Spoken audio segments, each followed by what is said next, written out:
Kumusta kayo mga boss? Nandito tayo ngayon mga boss ha, sa silihan ni Danny Boy. At kuha tayo mga boss ng update. Kaso kala mga boss si Danny Boy ay wala pa rito. At bumili ng ng pataba. So tauhan niya inabutan ko dito. Wala pa siya. Malalaki na ito mga boss oh. Tingnan niyo sili niya oh.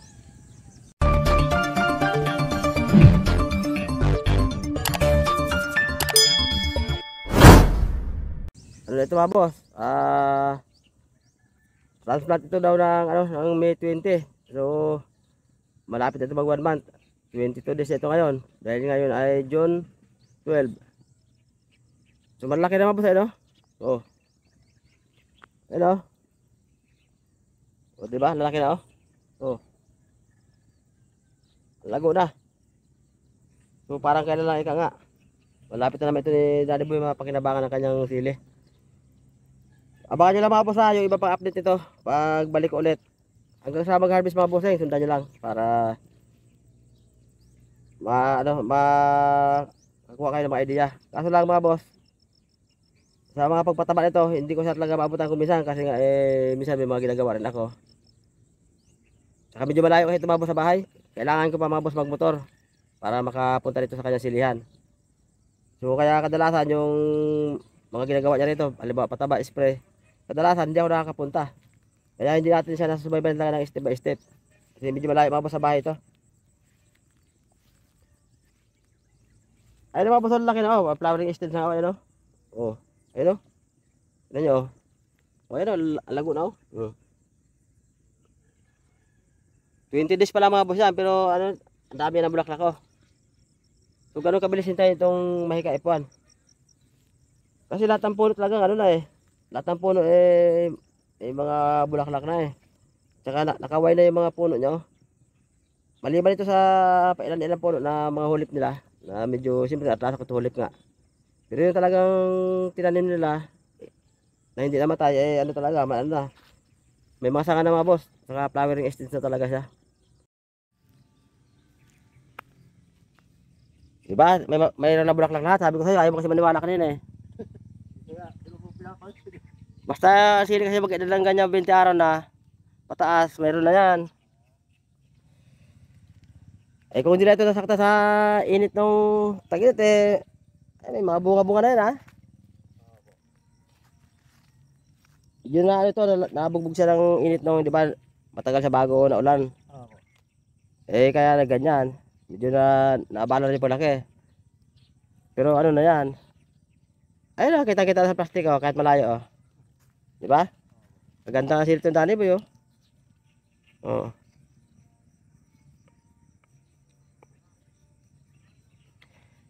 Ito mga boss ha, update tayo mga boss sa sili ni Danny Boy. Transplant ito mga boss ng ng May 20. Oh, lalaki na oh, may bulaklak na. Flowering stage ito mga boss yung sili ni Danny Boy.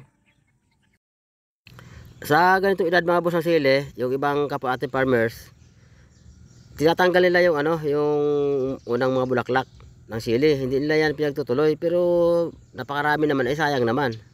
So kami, inaya lang namin yan. Hindi namin alis kasi mapapakinabangan din naman yan.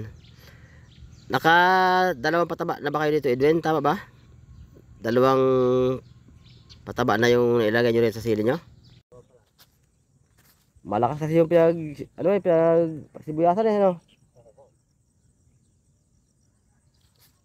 Kabilis nga, tinan mo magbilang ka Edwin ng pa isang linggo. Marami na bunga nakabitin yan. Oh, marami na bunga nakabitin yan, tinan mo Mag isang linggo pa at sigurado na yan. Dito tayo mga boss ulit ha, sa silihan ni Danny Boy. Ito yung mahika F1 niya. Pasyal tayo, kaso wala pa si Danny Boy mga boss Bumili yata naman pang spray. Wala pa. Kalaki isa na to. Ganda nito to. Oh. Yan mga boss yung sili na ang edad 22 days. Tingnan nyo oh. Flowering stage na kagad siya mga boss At ang dami sanga tumutubo sa puno Ayan Walang pruning mga boss na normal yan, hindi yan na pruning. Pero tingnan nyo, may dami na sanga tumutubo. Ayan tingnan nyo, dami na sanga Mga sanga mga boss yan, yung sa puno. na tumutubo yung mga dahon ng pino. Mga sanga po lahat yan. Kaya ano pa ito, mga 20 days ulit ito, ay ano na ito siya, malago na ito. At marami na ito bunga na nakabitin. Kasi lang maliit pa naman siya noon. Kasi ito mahika, pagkakatanda ko ng maturity nito, ano na ito siya 45 days to hanggang 50 days. So harvest ka na dito sa unang bunga nito. So gano'n lang ito siya kabilis, hintayin. Itong mahika F1. Mas, ano ito siya mga boss, mas paaga ito siya kaysa Django F1. Kasi ang Django F1, umabot siya ng 50 hanggang 55 days ang maturity. So ito naman, 45 hanggang 50 days, harvest ka na. Yan mga boss base yan sa aking actual na experience nito sa mahika. Sa aking karanasan sa pagtatanim nito ng mga nakaraan na taon. So ano ito siya, mabilis. Kaya kaunting ito, kaunting isa lang ito mga first week to ng July, sigurado to. Mag-harvest kayo dito ng unang buka nito. So ayan mga boss yung damo sa gitna ng plat, mga patay na. Yung iba ayun madilaw. Doon sa previous video na in-upload ko mga boss, pinakita na naman namin doon sa inyo yung yung galon na at brand ng herbicide na ginamit dito ni Danny Boy. Yun yung mga boss, yung general herbicide.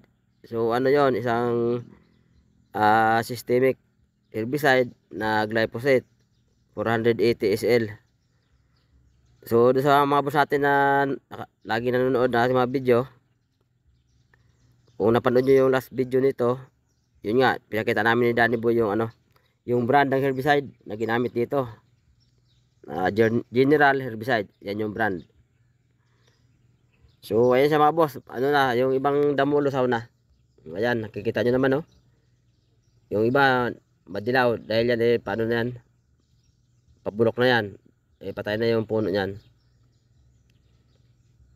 So yan, ang dami na mga boss ito nga talaga kaso lang dito sa amin nga hindi nga namin inaalis yung yung mga unang bulaklak. Kasi sa daming puno na ito, pag tinanggal naman namin yan napakasayang naman. Biro mo ito 10,000 seedlings ito, kung tanggal namin lahat yung bulaklak nito, ako napakaraming bunga, ilang kilo kaya inabutin nun pag inalis namin yung mga unang bulaklak, lalo yung saway. Dahil nakaway na ito. At saka inuulit ko mga boss doon sa mga boss natin na mga magtatanong. Dahil yun naman itatanong ninyo, kung nag-pruning mga boss, kahit kailan hindi po kami nagpa-practice ng pruning sa sili. So ayan. Ito mga boss yung ginawa ni Danny Boy na drainage dito sa gitna mismo. Diretso yan hanggang doon sa may dulo, doon sa may sapa na yun. Babagsakan ng tubig dyan. Kaya nilaliman mga boss yan para naka-prepare na yan. Kasi papasok na nga yung matinding tag-ulan. So para itong sili niya hindi mababad sa tubig. Kaya yun, malalim yung kanal Nasa 1 feet yata may lalim yan. Pinahukay niya sa mismong gitna yan mga boss ng silihan. Diretso doon yan sa may sapa, doon na patalon yung tubig. So kahit dumating yung mga heavy rain, wala siyang problema sa tubig. Yung sili niya hindi maano ng tubig, hindi madadali. So baybayan nyo lang mga boss yung mga pa ito mga update. Hindi ko mga boss talaga maabutan palagi yung pag-spray nila at saka yung pagpataba. Kasi nga medyo malayo ito sa bahay talaga umisan hindi tayo nakakapunta, gawa ng malayo nga. Ngayon naman nagpasyal ako dito. Kaso si Danny Boy wala pa at bumili siya ng mga pang-spray. So yung tauhan niya lang yung andito, yung kinakausap natin. Yung katiwala niya rito na araw-araw nandito sa silihan, nagmi-maintenance ito. So yan mga boss hanggang dito muna ako mga boss. Abangan nyo lang mga boss yung mag-update pa dito si Danny Boy. At wala pa rin ito mga boss si Danny Boy bumili siya ng pataba at saka mga pang-spray. So hindi ko siya nabutan mga bossing. Baka next pagbalik sa araw siguro, baka mag-abot kami dito. Kaya ako lang muna ito, saka dito mga boss yung kasama niya tao niya. Yung kasama natin dito na nag-iikot-ikot dito sa kanya silihan. So hanggang dito na tayo mga boss. Abangan na yung next video. Bye bye muna. Bye bye.